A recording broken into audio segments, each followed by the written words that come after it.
join us in this webinar. So let me just quickly go through the logistics. Okay, all right.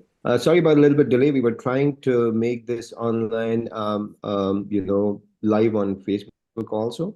So that a minute. I'll just go ahead and first start with introduction of the panelist, and then I'll talk about a little bit what are we going to do in this webinar. So we have very distinguished panelists, and most of them are YPC team members also. So I have Dr. Sara Andrabi. She's the Assistant Program Director in Emergency Medicine Residency Program at Baylor. And she's also Associate Medical Director in the Emergency Center at Bentop Hospital and Harris Health System. Good to have you, Sarah. And Sarah is also one of our YPC member. Then we have Dr. Asad Rahman. Asad is also one of the YPC team member. He is Associate Program Director of GI Fellowship and Core Faculty in Internal Medicine Residency at Cleveland Clinic in Florida.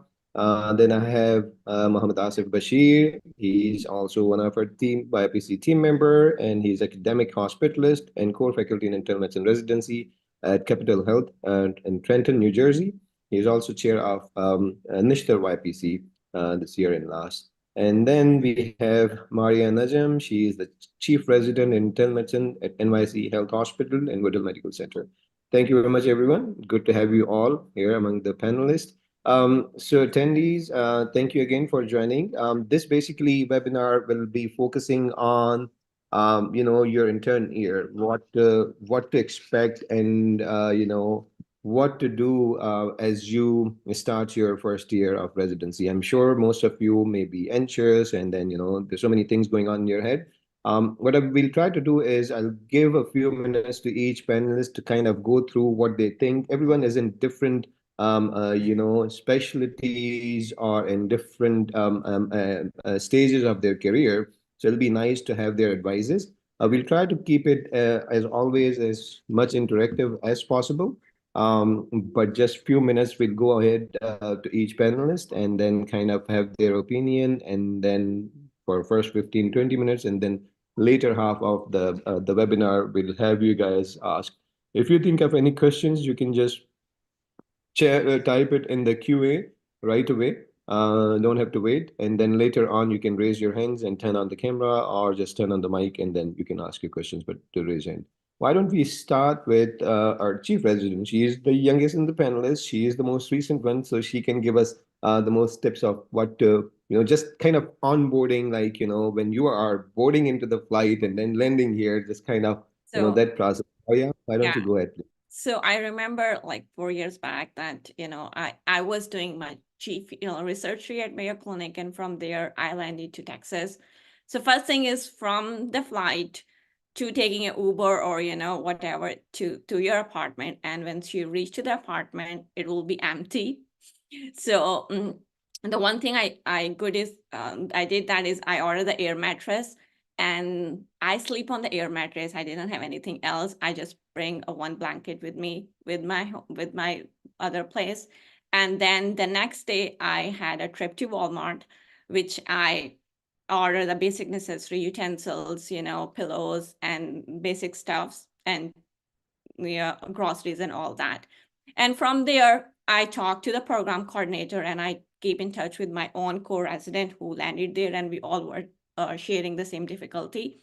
So the other thing that you figure it out, your social security, you open your bank account, and then in touch with the orientation. You have a university orientation and then your own program orientation, and keep in touch with all that.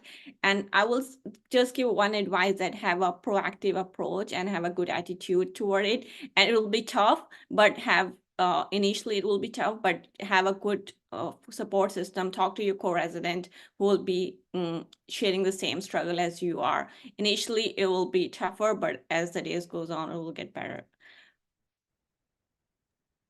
Perfect. Good start. I remember those days. And Omar Tariq actually made a brilliant list of things, and I think Dr. Fateh Shahzad, he posted on multiple groups and on Facebook also. You must go through that list, guys, and that's very important.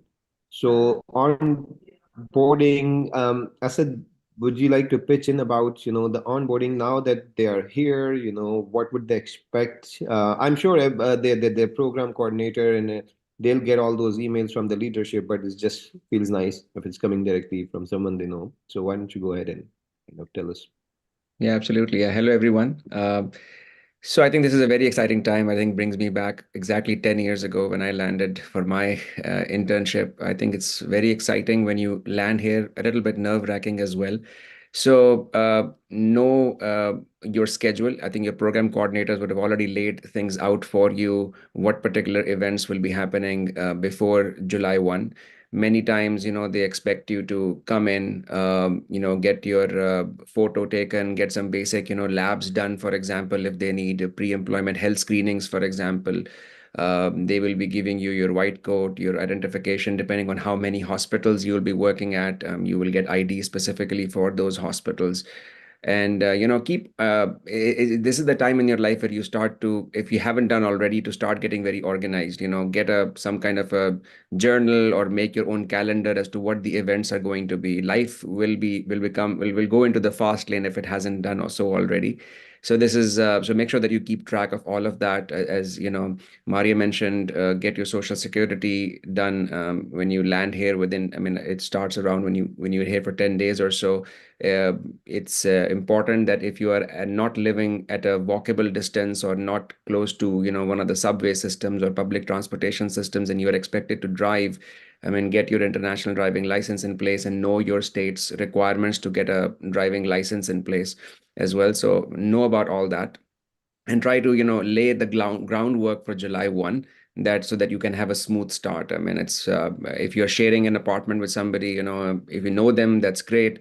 But if you don't know them, I think getting to know them is also important. Know where the locations are, know where the nearest gas station is, know where the nearest pharmacy is, know where the nearest grocery stores are. So all that is important when you begin your residency. So, and then, some programs will arrange pre-interview, pre-residency social events. Don't be shy. I know some of us are introverts, me included again, but I think it's important to show up. I mean, know who your co-interns are going to be. This is going to be your closest family for the next, 3, 4, whatever the duration of your residency is. I mean, I think it's very important to bond with them. Surround yourself with the right crowd. Uh, if you are coming from Pakistan, don't just assume that your co-Pakistani interns are going to be your closest friends. You may have other people who you may, bond more. So surround yourself with the right crowd, listen to people. I mean, whatever advice they give you, take it with a grain of salt. Sometimes, bad advice can also hurt you. So again, your own decision making is going to be key in this, but this is certainly very exciting. And, I wish you all the very best. Great tips. Thank you very much. Just a couple of things I think during this time or before you kind of start, we get text every day from the incoming residents, being anxious about like, we haven't got an email from the program coordinator about this and that. Just know that this is your first time, but this is not their first time. They've been handling this for years. They know what they're doing, and then just don't annoy them. You don't want to get start with them at the kind of the right at the wrong angle. Just you don't want to be that annoying intern who's coming in. So that will stay with you for the rest of your residency. So meaning just be respectful, just have patience. You will get all the onboarding information, you will get all the emails, you'll get all the processes and everything from your coordinator, from your chief resident, or from your program director. You just wait and then don't bug them. Like for example, if somebody is texting me or emailing me like 7 times in a week, I think that's just the personality. That person may be doing the same to the program coordinator or something. So please don't do that. So just be respectful, and then just have patience.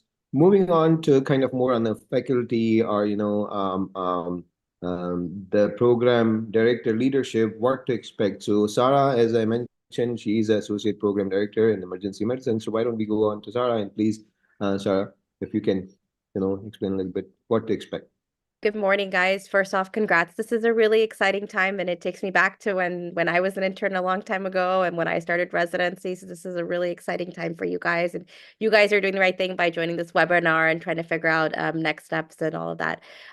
So like what was already mentioned, I think once you kind of show up and you're about to start, there's a lot of stuff that gets jam-packed at the beginning of your first year of residency, including they mentioned all of these onboardings, these trainings, getting your badging done at all the different hospitals you're going to be working at, things like that. So social events, right? So it's really, really, I want to emphasize, important to kind of keep a calendar.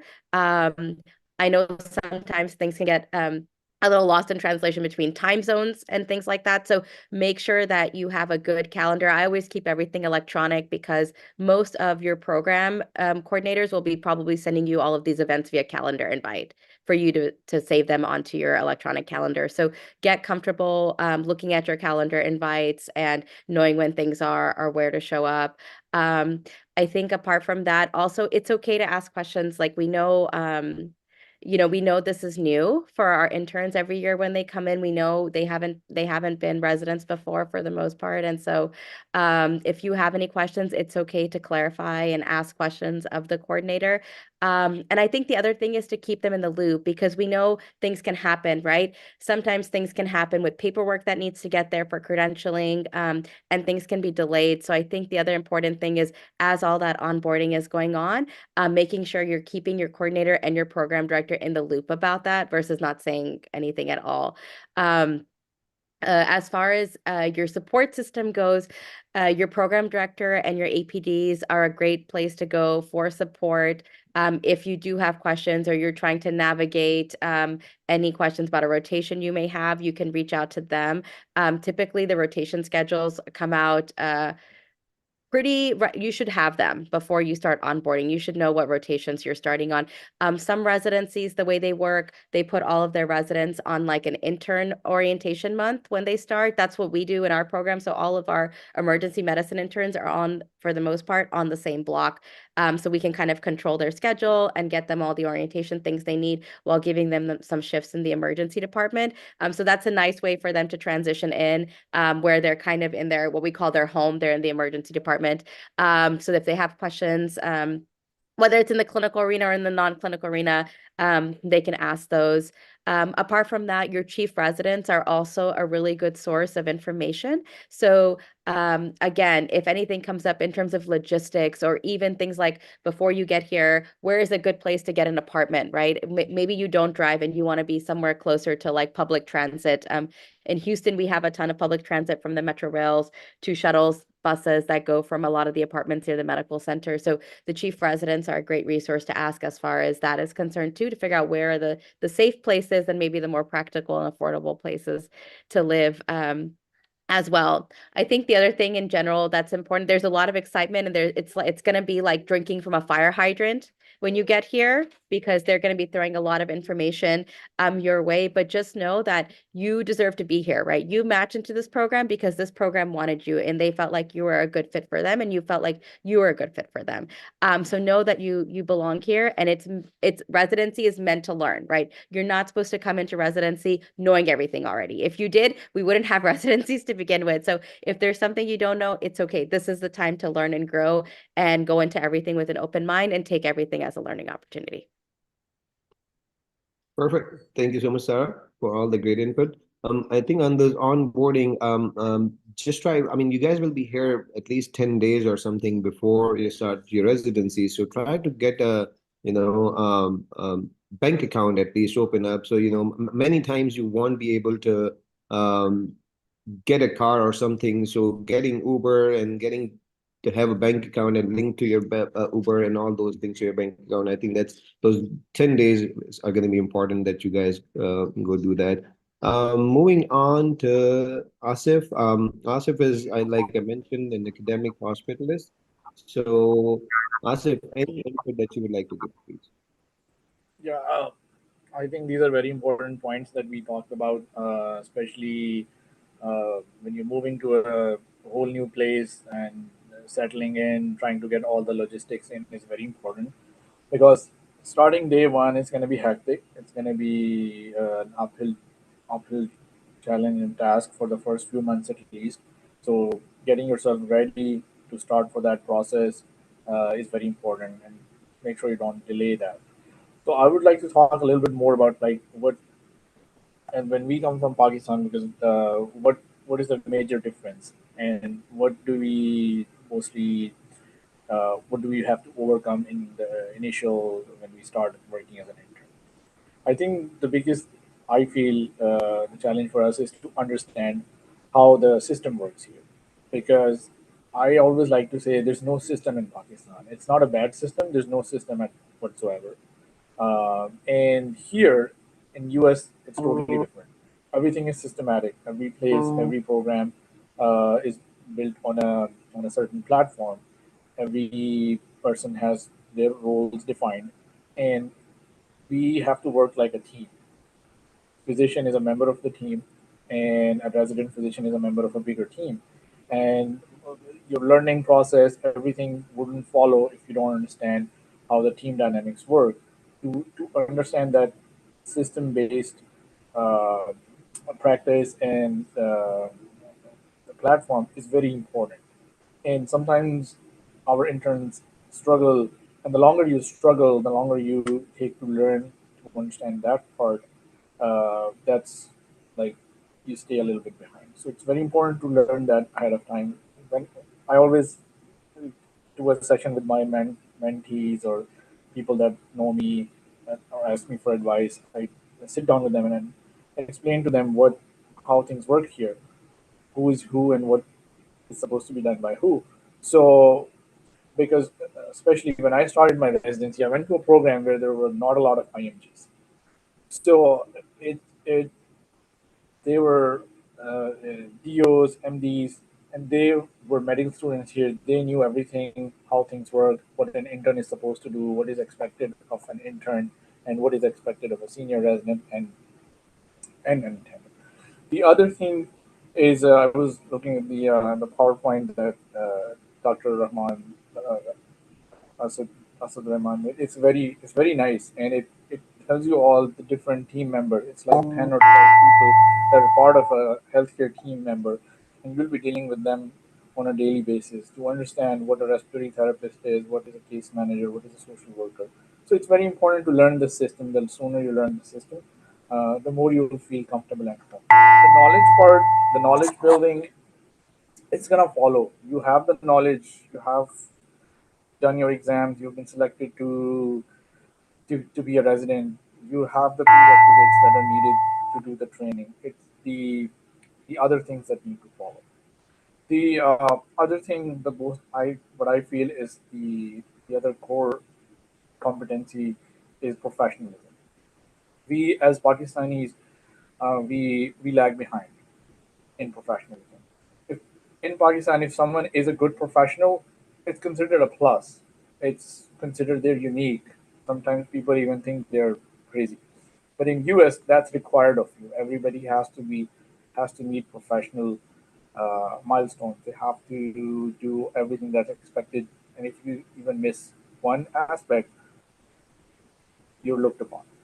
So to understand how to be professional is very important, and you can't miss on that from day one, even before day one, like during orientation.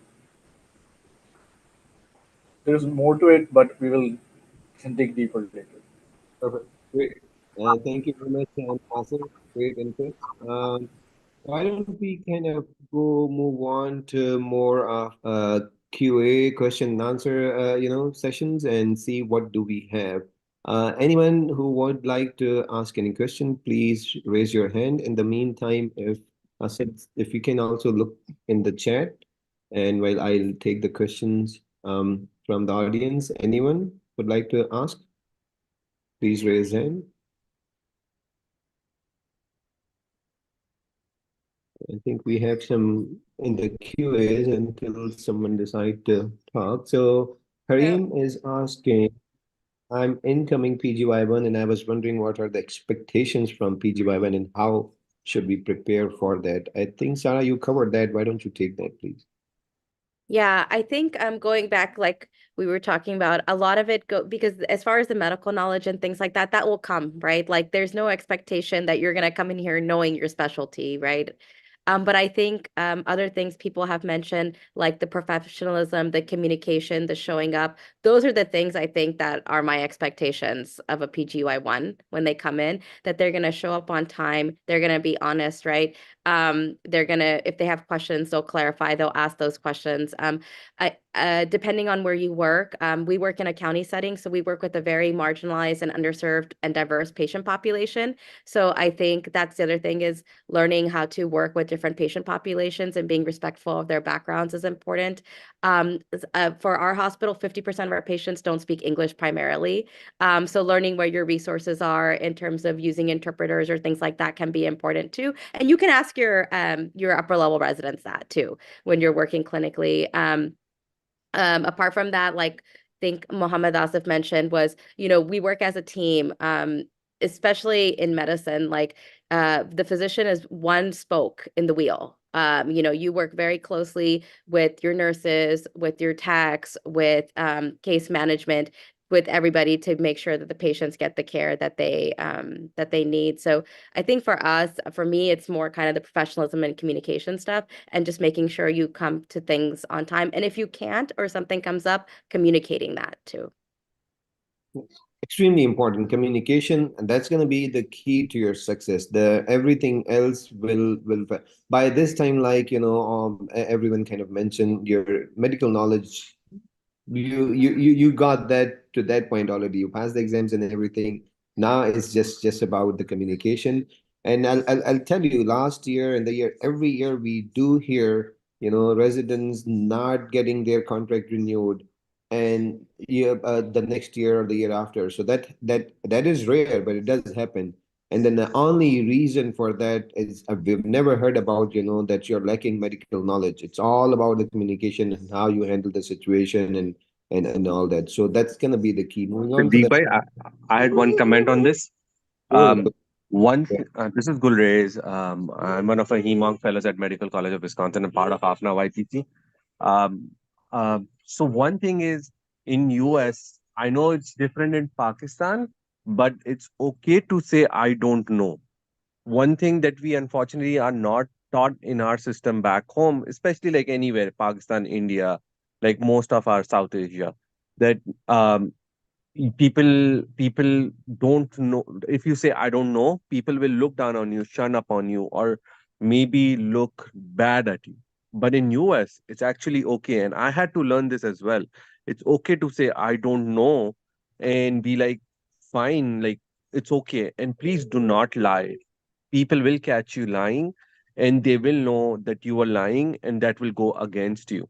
Remember, your first impression is your last impression. Being in between is okay rather than creating a negative impact. Another thing I always recommend to interns is, nurses will be your best friends. They will make or break your life during those night calls, day calls, because if they don't like you from day one, they will page you for everything. But if they like you, then they will give you that margin and help you go much longer in the residency program. So I had just two those thoughts. great input, Gulrez. And why don't you please stay? And if we have anything else to add. So going on to the next question. Again, attendees, please feel free to raise your hands, and then one of us will take the question until I have another question. Thank you for this one. I would like to ask, what would be the resource to study in the residency for someone who hasn't done house job? So Yes, I would Maria, say, go. yeah, I would say the best resource for you learning in the residency is up to date. I remember, like, for my smallest things, I always go to up to date and check it.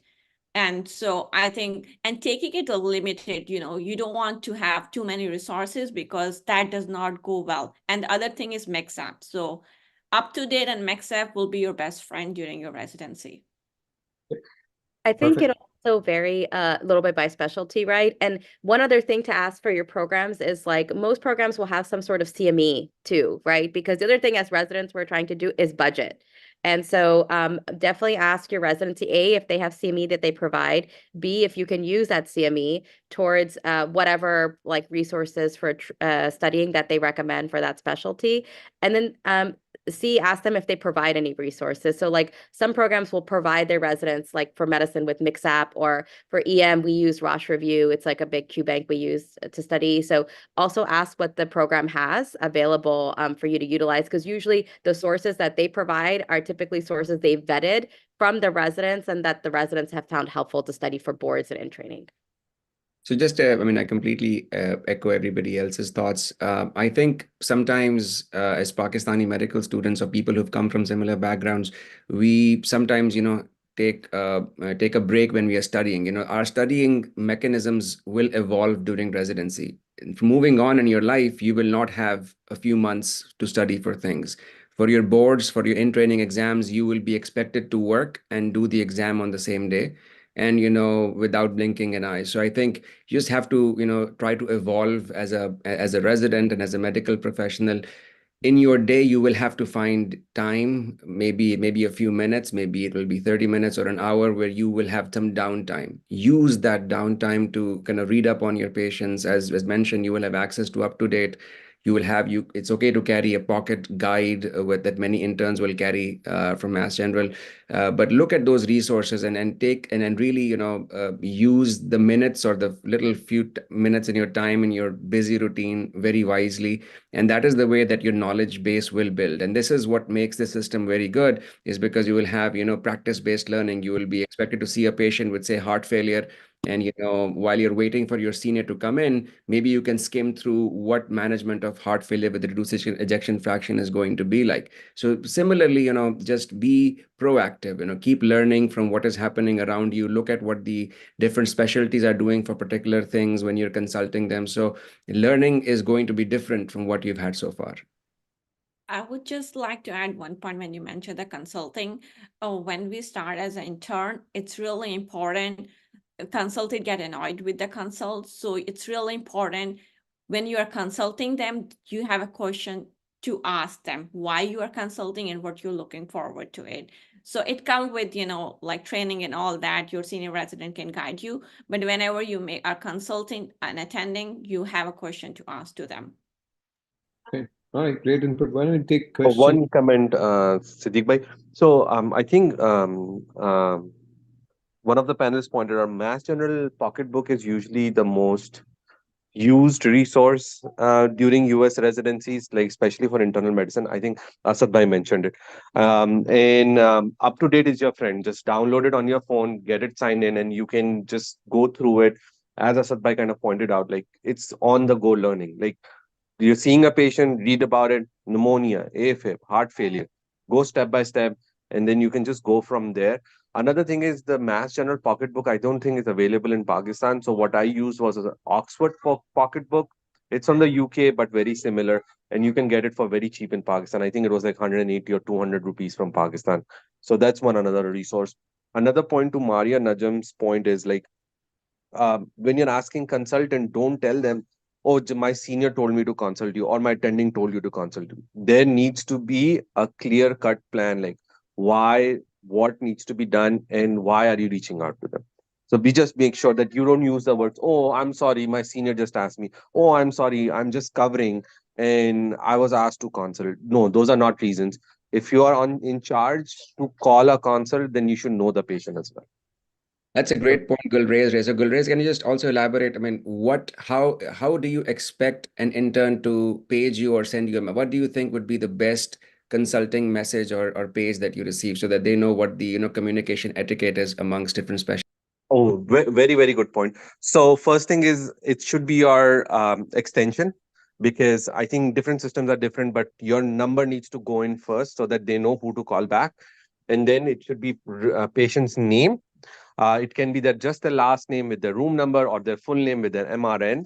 And then there should be a pertinent question. Like if I'm a hemonc fellow, right? So people reach out to me, patient with new onset anemia, microcytic, or some information that kind of like guides me that, okay, this is what you're looking for. So that when I chart review before calling you guys up, I know what needs to be done. And then in the end, I would usually just put in thanks or something so that it doesn't look too rude.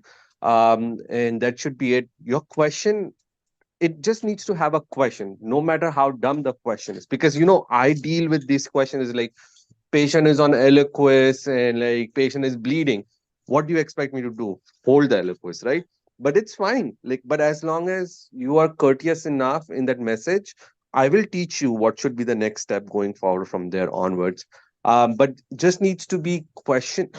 I know paging system can limit the number of characters that you can use. So you can put in for patient, you can put in PT, or for GI bleed. GI bleed is okay to mention, not a gastrointestinal bleed. Or things like this can be done, but I think a thank you in the end, even though it sounds like you are just doing it for the purpose of saying it, but it does go work. So Thank you, Indian, and always start with doctor, last name, or whoever. Please just don't try to be cool or something. Hey, doc, or something. It just doesn't work, and it's not nice. So, doctor, last name, and even if you and when you're talking to the patients and everything, you have to address them with the last name, first name. You just can't go in this country until you know them very well. And Yeah. definitely not their DR. That's very common that we get every single day. We get emails, questions, texts, and not dear, hey dog, hey Huram, hey this and that. It just doesn't go well. So please be respectful of that. Taking question from Muzaffar Real, Hashmi. real Please. quick, I just wanted to add something, Kuram, really quick, was for the calling consults, like I think the other thing when they say, oh, you should know what your question is, again, this goes back to the same thing with being, it's okay to say, I don't know, right? So like if you're up, like we run into all the time in the ER where the upper level will tell the intern, okay, go call this consult. And then the intern's sitting there like, I don't even know why I'm calling this consult, but like it's okay to say I don't know, and going back to your upper level or you're attending and being like, can you just clarify like what is the consult for? What is the specific question I'm supposed to ask? There's a lot of also like different frameworks you can use to call consults. I pasted one in the webinar chat that we use. That's a mnemonic called iCall, which is a way to kind of keep track of the different components of calling a consult too that you guys can use as a reference guide. Perfect. All right. Moving on to question from Muzaffar Hashmi. Please unmute yourself and ask your question. Assalamu alaikum and good morning, everyone. Thank you for arranging this webinar today.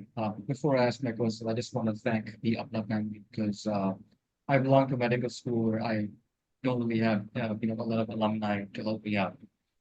So I really just relied on this family, UpNup IPC, to help me out in getting me into this into the matched into residency, and now that I've matched, thankfully, I just like to thank you all for all the help that you guys provide, taking up your time to help people like us. So thank you very much for that. Perfect. And just for the question I have, it's slightly, hopefully just might be straight from the dynamic of the current conversation. My question to you is that during residency, what is the deadline to decide what fellowship I want to pursue, whether or not I even want to do a fellowship? Because at this point, I'm clueless. I don't know what I want to do after 3 weeks. What is your advice on this? Thank you. I would say to have a clear mind by the end of first year to know where you want to go, so you can work on your application on second year, because the third year is the when you're going to apply. Third year, beginning of July, you apply. So second year, you should tailor it, if you want to do a rotation or if you want to work on the elective. So first year, you can like rotate everywhere. But second year, you should have a clear understanding where you want to apply, because a lot of time I saw people that does not have a clear understanding. So the second year get wasted because they don't know what to work on. The second year is a great year to work on where you want to go, and then talk to your upper level or senior to see what they did, and they can guide you accordingly. Asad, would you like to add anything to this, please? Fellowship? Yeah, I think I completely agree. I think the earlier you do it, the better. As Maria said, you apply for the fellowship for internal medicine subspecialty fellowships. You apply in the beginning of your third year. In these days, with competitive fellowships, the earlier you decide, the better, because it allows you to tailor your application towards that particular specialty. You may do more rotations. You may do away electives in places where you have a reasonable chance of matching, or people have previously matched before. You can also connect with the appropriate attendings and work on research projects. Today's day and age, social media is really big, and you can start your collaborations with people that you may not be meeting on a regular basis. A lot of times you can connect with people who are in the same field or with similar people who have similar interests on different, meetings. Like in different specialties, you can have different meetings that can happen once or twice or thrice a year or so. Use your ACP meeting closely, very wisely if you're at the internal medicine training.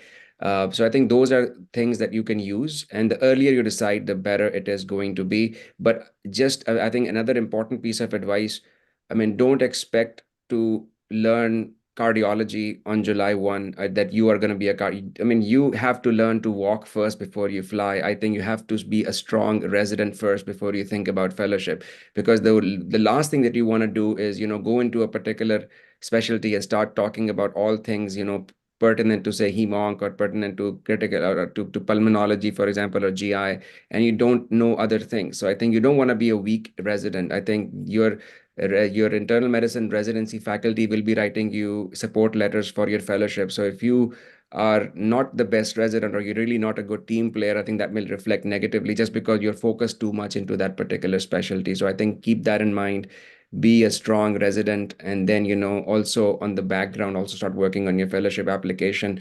And, the second year, you will probably have more elective time. First year will be a lot more on your core rotation. So learn the art of, whatever specialty that you're choosing. And lastly, I mean, congratulations to you, Muzaffar. I mean, you did very well without, your help of the alumni. We are happy to support you. But I think just a message for you, you are probably going to be helping other people along the way. So, you have to, things change from somewhere. So to be the change that you wanted to see in your seniors. Good luck.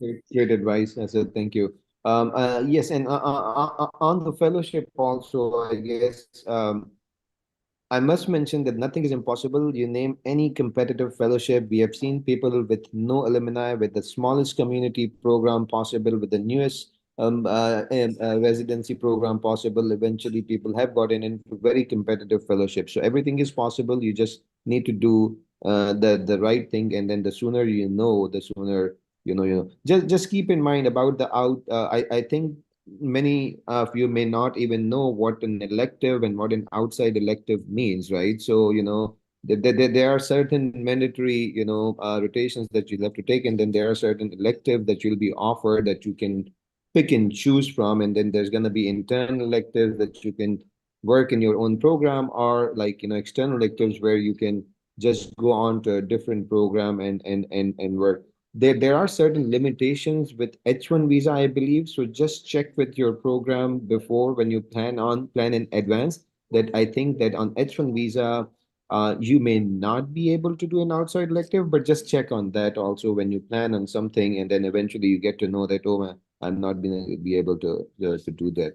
So Siddiq bhai, I moving. don't think that's the case. I did H1 away electives. Okay, in my program, we were not able to do at certain points. So I was able to do the same next one, and after that, they told us that they need to put the that elective. So one of my colleagues, he wasn't able Um, enough. I So, think there is a difference that the paying institute should not change, or else your petition needs to change or something. But I did 5 away electives, so in my 3 years. all right, next is a very interesting question, and Maria, I would like you to answer this. How will July the first day look like?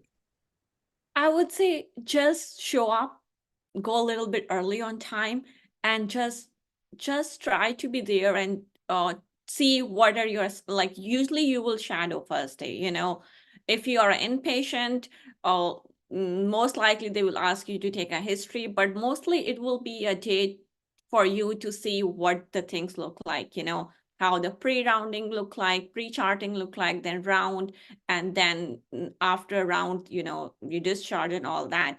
So it will be mostly giving you orientation and all that. And I would say just have a great attitude and be there on time and show up. And you will be happy you have if you have your on scrub with your name on, your badge with your name on, with empty, you just go with the pride, you made it this far. I mean, Good just question. adding one thing to what Maria said, very good to actually show up earlier than time. Unfortunately, in our culture, people don't show up on time. It's not a good thing, but this is something that we as South Asians have a reputation about. So, if somebody asks you to come at 7, 7 probably will be late. So I think come earlier, 6:30, 6:45 or something like that. But please show up on time. And people note, like one thing I would say, being a chief resident, everybody notice you. If you come like 5 minutes, like people start noticing you. So you want to build your reputation as a person who is always on time. Yeah, I agree. And I think coming early is important in that sense too, because especially when you're new to the area, parking, right, traffic, like all of these factors are going to play in. So just plan to be there early so that you can be there on time. And just one thing, if things happen, like day fastest and things happen, always do a communication, notify your chief resident, whatever. Like whatever you do, US culture, you always have to notify. So they don't want to, make you the person, it comes under professionalism. So you always have to notify if you are like 10 minutes late, 5 minutes late on the first day specifically. Great. And you won't be able to sleep the night before anyway, I guess. So you'll be up early. Okay, moving on. Huda is asking, question is for Dr. Kram. Okay, it's for me, how to excel as pathology resident the first few months and how much of study are we expected to do along with your duties? So for pathology, for you or anyone else who's gonna start in pathology, I guess it's kind of the same thing. The first few months, it depends on what rotations you have. So you probably might either have surgical pathology, which is more hectic and then more busier as compared to clinical pathology, where you have more time to read. In surg path, most of the programs, they'll expect you to do a lot of grossing. And I know you are a PA already, so you wouldn't have any issues with grossing. And then it really depends from program to program. They're not expecting you, obviously, to know the histology, to know the diagnosis. But what they're expecting is again the same common sense thing, like, show up on time, you're being assigned a task, you were assigned a topic, you were assigned to, read about these two cases. You're in a, and then also depends on most programs, what we call there's general sign out versus a subspecialty sign out. So, if you have a general sign out, you may be assigned multiple different cases where you have to, so you wouldn't be expected to know all the diagnosis and everything, but you would be expected to at least know about those patients. This patient came with whatever history. Now she had a resection of ovarian tumor and whatnot, and then what was the previous history. You check on that and just read the gross properly. So those are going to be the things, and then come up with a differential diagnosis. Just again, common sense question. Nobody's will expect to that you will know the diagnosis, but you should know the differential diagnosis. That's kind of what the expectations are. Again, it's not only your attending who's evaluating you. Trust me, every single person that you would meet or come across, there's 360 evaluations. Every single person will evaluate you. And I cannot emphasize more on communications. That is going to be your key. You may have great knowledge, but that's not you. Many residents, what they do is, and it's nothing wrong with that. They're just reading all the time, sitting in your desk, sitting on your home, and now doing. I'm talking about pathology, and I'm sure this goes on to every specialties. Versus may have a great knowledge, but that doesn't make you a great resident. So you just have to kind of mix and match and be jack of all trades rather than just focusing on one particular thing. And eventually you will learn throughout the process. And then if there's going to be some programs where there may not be one-to-one teaching. In those cases, you just have to work hard a little bit. And for pathology, I think Malawi is a good start to read. Washington Manual is also for general surgical pathology is good start. If you start with clinical pathology rotations, you'll have a lot of time to read, but surgical pathology may be a little bit busier.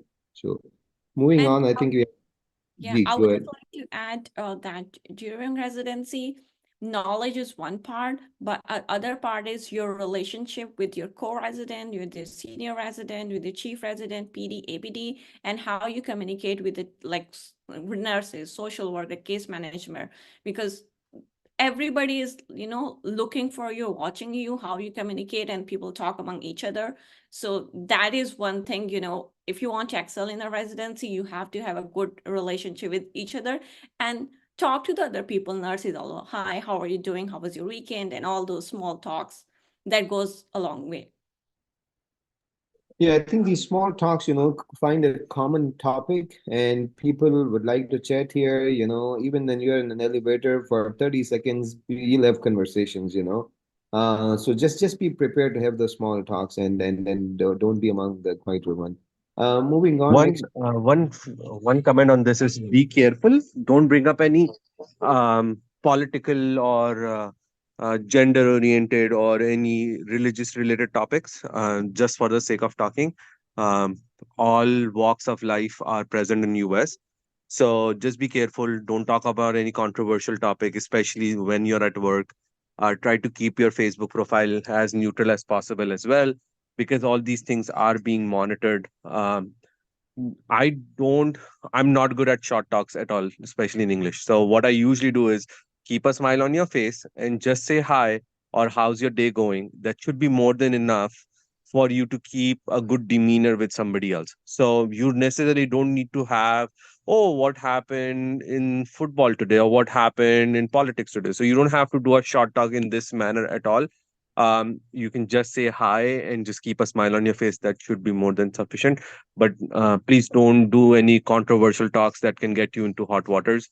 One more thing I would point out is somebody has a question on EMR.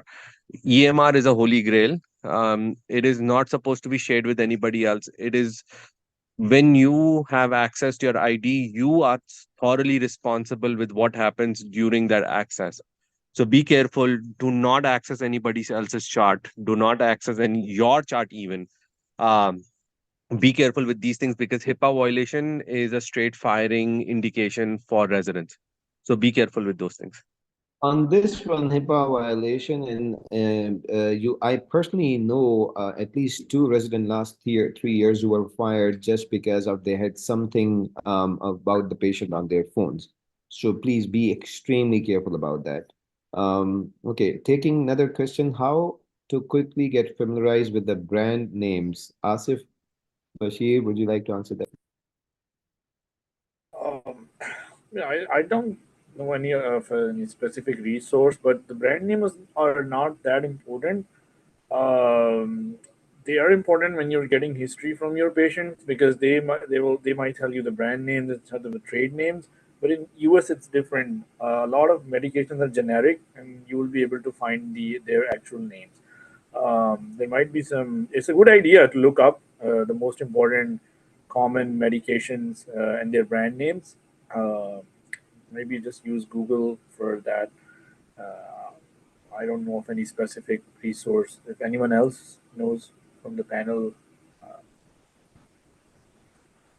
Yeah, I don't think this is something that you will be judged upon. I think so, as Asif is saying, I think when you spend enough time, you'll get to know what Plavix is, what other kind of other blood thinners are, or other medications are. Don't worry too much. I think you'll get to learn that along the way, similar to maybe how you learned it back in Pakistan, just with time. I think this is something. But I have another important, it's been coming as a theme as well, and Asif kind of briefly touched upon it. And I wanted, I mean, if it's okay with you, Siddiq, by asking a question about Yeah. how excel in an environment where you may not see a lot of IMGs. And you said that you went to a program that you didn't have a lot of people who came from a similar background as yourself. So how did you excel in that environment?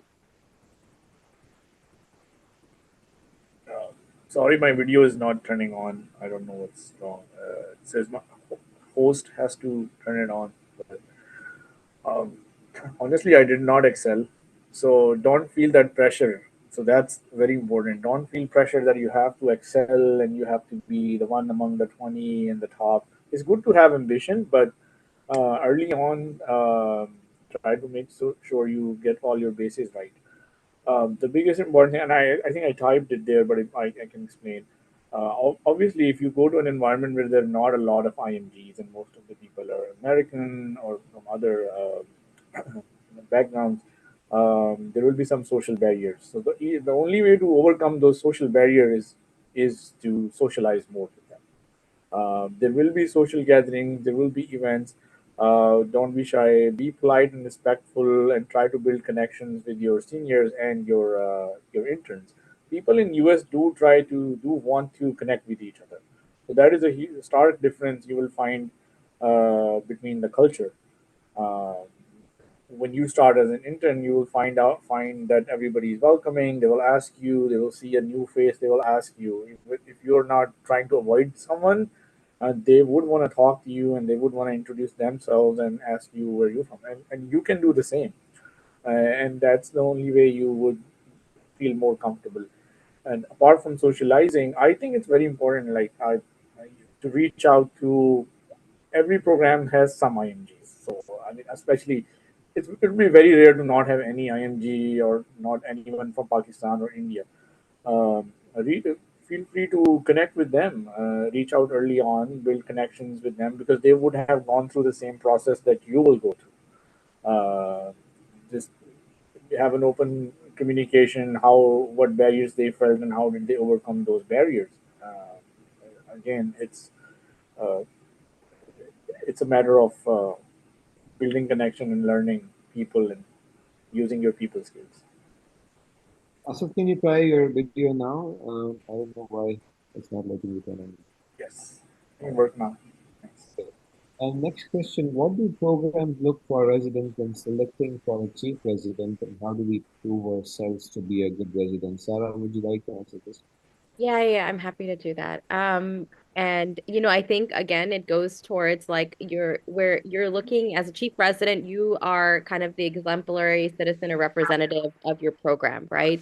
So those are kind of some of the things that programs are looking for when they select chief residents. I think talking with your program early is important about that and figuring out the lay of the land because every program also has a slightly different processes for how they select their chief residents. Some are directly selected by the program leadership. Some they vote on it, right? Some it's somewhere in the middle where it's a mixed bag between both of those, and then they have an interview portion of it as well. But I think in general, for a chief resident, they're looking for someone who is a leader in the department and someone who is dependable, right? Someone who's going to be helpful. It's important to show that you have dedication to the program as a chief resident. So not only are you showing up for your clinical rotations and responsibilities on time. But if there's opportunities to volunteer for applicants who are coming in the next year, right, to do socials with them, or if they have a volunteer app opportunity for a service activity or a teaching opportunity with the medical students at the program you're at, and you're involved in those, I think that is also helpful as well. There's no substitute for clinical performance. So that's one of the other things that we look at a lot because depending on your specialty, in some specialties, the chief resident is an additional year, but in some specialties, your chief residency year is your final year of residency, right? So, and in those cases, in the latter, which is how it is in emergency medicine, for the most part, then we're also looking for residents who are clinically ahead of their peers because we know with some of the chief resident responsibilities, some of that time to build up that clinical performance is going to take a little bit of a backseat. Having a good rapport with your co-residents is very important as well. Looking at your faculty evaluations and how you're doing from that standpoint, and just in general being approachable, right? You're gonna chief resident is someone who's a problem solver. They're a go-getter. They're someone who are gonna who's someone who's continuously trying to make the program better and better for their co-residents and for everybody who's there. Great. I would just like to add that among your leadership skill, teaching clinical, your communication skill with your coworker and senior and upper level make a big difference while being a chief resident. Great, thank you.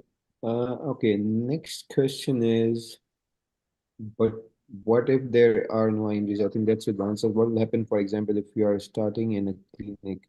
I'm not sure what does that mean. I know it's early since we haven't even started intern year, but what are some qualities that qualify someone to be chief? That was answered already. When's a good time to start working towards your fellowship? That's obviously answered. What makes a good... Is it the same person asking the same questions over and over again? I don't know. I think we can answer.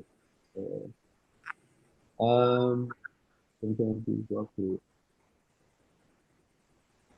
all right, I'll ask about Osama Sharjeel Khan. If you have limited elective class per year, it's wise to use an elective class to recruit in a specialty of your defense that you plan on pursuing for fellowship, or should that be kept only in third year? Who would like to answer?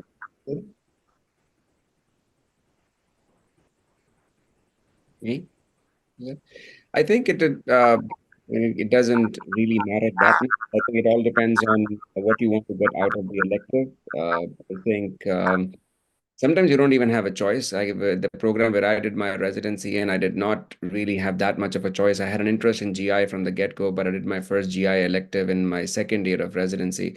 But it didn't stop me from reaching out to the faculty ahead of time if they had, stuff to do or, research to do, for example. I think the fellowship program, especially if it's an internal fellowship, I mean, they may see you intermittently anyway, while you may be, I mean, as you may be, interacting with them during your consults. For example, if you are putting a consult to a specialty that you're interested in, I mean, they may be looking at I mean, how much knowledge do you have? So, that their impression of you doesn't only begin by the time when you rotate with them. I think a lot of it actually begins ahead of that. So, but I think to me, it doesn't really matter that much. If you really are I think if you really have an interest in a particular specialty, second year probably would be a better time than third year, because if you're gonna be applying for fellowship, I think it's better if you rotate with them ahead of the match application itself. Same applies to away electives as well. I mean, try to use that, I mean, earlier before you're actually applying for that particular fellowship. Good. Great. Um, any specific? Deepak, I think the clinic question is like if somebody's starting the time from clinic, like first day as in the clinic, how are they supposed to approach the clinic? Yeah. So what I would say is clinic is no different. Like one thing that I always recommend for clinic time is prepare your patients beforehand. Like look into them, see why they are coming in, because that will help you prepare possible answers.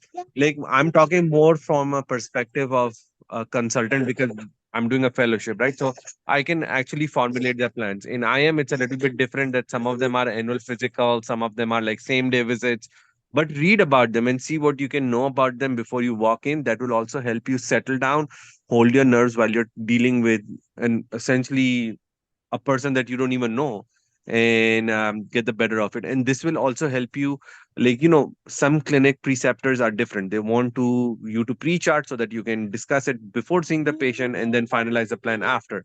Some want you to see the patient and then finalize the plan after. So it will totally depend upon what your preceptor wants. Show up early, read about those patients beforehand. First day will be a little bit tricky because you might not have your Epic access or your EMR access and might not able to know, but try to be on time or early so that you can start reading about the patients.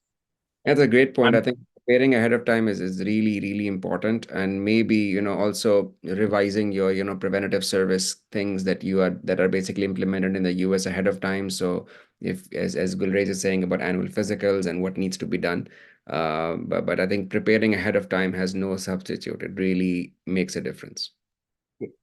Next is, I think I will head to last two or three more questions. How does it affect if I'm an introvert just talking for work thing and stuff? I don't think that will affect much. You're an introvert, this is what you are. I mean, this is not a negative thing. I mean, I think Asad mentioned he's kind of more an introvert side. Gulrez mentioned he doesn't like small talks and something, but just give a smile. I mean, the work ethics should not compromise, right? I mean, your work should not compromise. It doesn't mean someone give you a smile and you give them like a rude face. I mean, that's just common sense, right? But it doesn't really mean that you have to just get involved into all conversation. To this day, I don't know US sports. To this day, I can't, talk. And this is the most commonly spoken topic is sports. I mean, in any where you go in US, people will be talking. I don't know about anything about sports, but I can talk and talk and talk and go on to talking and make friends easily, but that doesn't. So just giving an example, like introvert is nothing negative about it. That's how you are. That's what person you are. But it doesn't. You should have your integrity. You still can communicate easily. You still can just pass smiles and have some sort of conversation. I don't think that's gonna affect you more. Next one is I don't know about this Epocrats. Is it a good app I hear? Can someone please walk through that? Anyone knows about this Epocrats, the app? Hippocrates is a book it has all the meds in it. I'm really sorry for the background now because I am on baby duty as well. So GG, I'll. So, Epocrit is an application which has like all the medicines that are available in US with the dosage and like formulary names, non-formulary names and stuff. So I don't think you really need to use that. You UpToDate has a lexicon which has all the medications with the brand names and possible dosages available with adverse events and everything. So I used it initially, but then I did not use it much after because UpToDate pretty much covers everything for you. Okay. Last question. I think we are at 12:07 already. I'll take the last question first. I'm an upcoming PGY1 and I'm expecting the first trimester. How soon should I report this to my program or should I wait for my start date? Sarah, any input on? Yeah, and actually I can talk to this because I actually had my first child in my intern year as well. I had my first child in August of my intern year. I do think it's very important from a planning perspective. You've already been accepted, right, to residency. So you're already starting at this program. So if you're expecting, you should let your program know as soon as possible. I think that that's really important because some of the things the programs can do, and I can just speak to my program, but some of the things the programs can do, if you're expecting, is your program director can kind of be a little bit more intentional in terms of how they make your rotation blocks. So some of the things we'll do for our residents who are expecting is making sure, especially in the first and third trimester, which is where when you look at the data and you look at shift work or night shifts or things like that, where a lot of the complications come in, we tend to put the residents on rotations that might be a little bit lighter and a little bit more flexible in that sense. Also, from the standpoint of what if you deliver early, right? You want to be on something that's a little bit lighter. In your third trimester. So I think telling them from that standpoint is important. The other thing is ACGME has some guidelines around maternity leave and that sort of thing, but also institutions have policies. So again, the sooner that your program knows and your institution knows, they can start getting all that paperwork done because there will be paperwork that you'll have to fill out and they'll have different options in terms of like if you want to take FMLA, how much do you want to take, things like that. There's also implications for if you have to make up time or not, depending on what you take off and what rotations you do. You can, and again, this is where knowing ahead of time is helpful because there are sometimes things you can do where you can take electives that maybe you could do from home or like a research elective or something like that and do it during your leave and make it count as part of your like training time. And so it doesn't cut out from that. So I think all of those things are, there's a lot of factors that go in when you have residents who are expecting. And so for us as a program, we like to know sooner rather than later so that we can work with the resident and get them on a schedule. I think that works. I think other things that are important to ask your programs, if they have them, is any sort of scheduling guidelines. There's a lot of consensus agreements out there now that show that the rates of miscarriage in first trimester and the rates of preterm labor in third trimester are much higher for women who work night shifts and overnight or take call, which a lot of residents do, right? And so a lot of them have put forth scheduling guidelines that mitigate some of this. So, but those schedules are made ahead of time, right? So again, that's where it's important to let your program know so that if you're eligible for some of those scheduling accommodations, that they can make sure that they get those on your schedule before the schedule is published. I could talk about maternity leave and scheduling and pregnancy and residency for hours because I had 2 kids in residency. So you're welcome to reach out to me outside of this webinar too. I'm happy to speak to you about that. Perfect. Thank you so much. One thing is that FMLA cannot be taken unless you have established a 1-year contract with somebody. So like you have to have been employed for a year. So it will be only the maternity leave in the first year, I think. Right, but the bottom line is that it will not negatively impact your residency. No. I'm sure the program will have something. So that's Absolutely. last 2 questions. Any good resources I can freshen up my clinical skills? I think that's already answered. Any specific challenges I'll face as an intern in a fresh community program, like a new community program? This is going to be the last one. Anyone? I started my residency in a fresh community program. I think I really enjoyed it because we did not have any senior and all that. So our relationship with our attending become very stronger. So I think the key learning point for any residency program is the take-home message is know your patient in and out.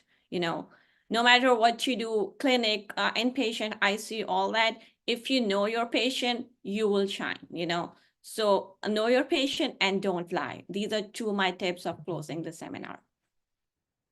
Perfect. Thank you, Maria. Asad, any closing remarks?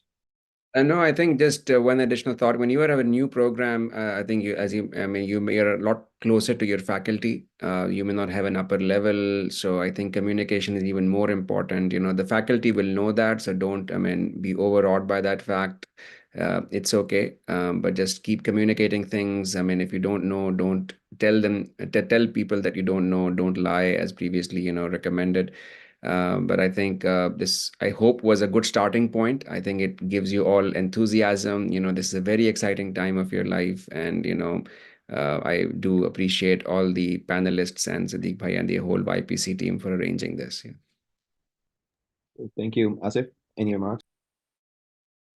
Do everything that's told, but don't forget to enjoy on your day off. You'll get one day off in 7 days. Make the best of it. Get ready for the next 6 days. Very important. Advice so far. Gulrez, any last remarks? Is that me? You're the only Gulrez that I know. I don't. I would just recommend, please don't lie. Lying leads to a lot of problems. Do not lie on your documentation. Do not lie in front of the attendings. If something you did not do, just say, I did not do. You can always improve on it later, please, but don't lie. That is going to let you into a lot of troubles. Gulrez never sugarcoats things. Straightforward. Don't lie. Sarah, any last remarks? Yeah, I think this is an exciting time for you guys. And no, I feel like sometimes the imposter syndrome is real and you second guess yourself and you're like, what am I doing here? But you deserve to be here, right? Like you were here, you've matched, and you've done everything that you need to do to showcase that you're a wonderful applicant. This is another learning opportunity in residency. Take it as it goes. Everything can be a learning opportunity that you have, whether it's clinical or non-clinical. And then I think on top of that, just making sure you take the time for yourself, because residency is a tough time. It's a busy time. And so the times that you have off, making sure that you prioritize your wellness is very important too. Perfect. Thank you very much. Yes, just again, please everyone use your common sense. I think it's just fairly simple. Try to learn. Nobody will expect you to just know the entire American culture, but now you're here. When in Rome, be like Romans. But you kind of need to understand American culture a little bit. And you may not know that in first year, but eventually, first year, you may not even understand their jokes. Trust me. So, the sense of humor is different. Everything is different, but nobody would do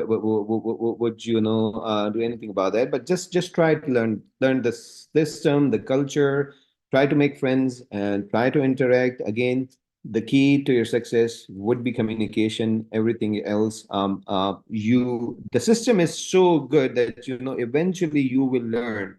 By the time at first year, it's a graded responsibility. They'll make sure that you'll learn. But you should just be open to it, and I'm sure you guys will do your best. Exciting times. You will never see this again in your lifetime. So enjoy the last few days of your freedom, and then we wish you the very best.